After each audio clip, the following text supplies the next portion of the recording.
In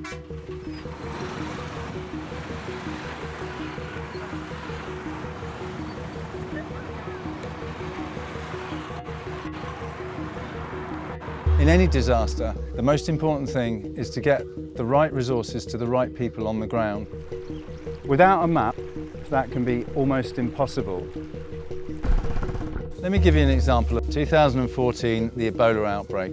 Aid agency, Médecins Sans Frontières, are trying to deal with this massive influx of patients who are all presenting with these Ebola symptoms. They're asking questions. Where's your village and how far have you travelled? They're hearing 3 days, they're hearing the name of a village, but they don't know where on earth it is. There's no map of Sierra Leone that's even remotely up to date.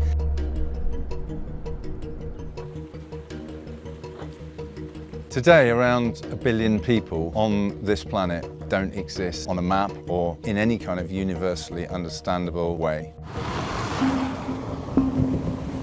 We're in northern Uganda here, close to the Congolese border, in an area that's never ever been mapped before. We're looking into the villages here for the first time and putting them on a map. Really, we're creating the first comprehensive map of the world that's ever been made.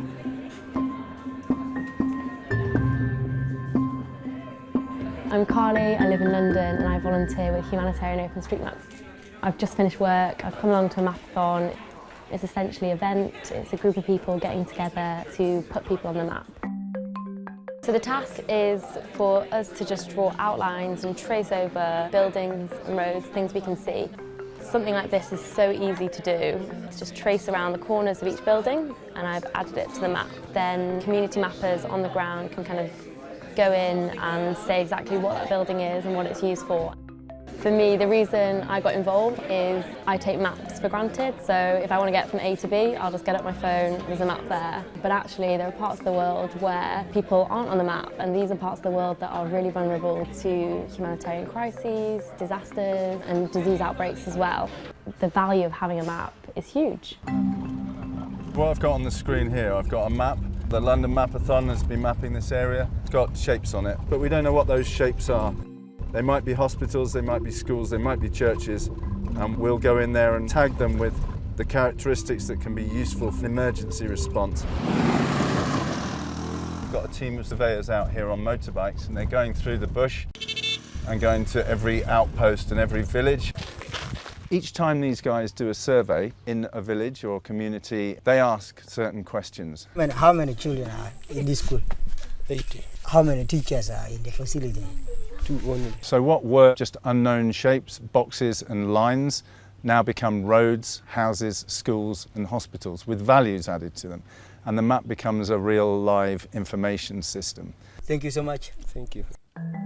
What's getting created is an operational map whereby if there's a massive flood or an epidemic that breaks out in a community, then agencies and charities can get into disaster situations effectively and precisely. We can plan interventions in the field. People are suffering in areas where they're not being logged, and we are now able to map these areas and represent them to bodies who can bring assistance to them. Hello. Thanks for sending me the position. What's he saying about it? This water point here, they started using it 3 years back. They're drinking straight from the ground. Now we have these animals here, right? Yeah, also you see they're wanting trying the to get water, some everybody's water, yeah. sharing it, but this can lead to infection and things. Surely. So we can put it on the map. Yeah, surely. And then it can alert people to the fact that they're badly serviced for water. We're doing groundbreaking work here. It's never been done before, and we're involving everybody in it. It's a communal collaboration with everybody on the planet. So in our own humble way, we hope that we're changing the world.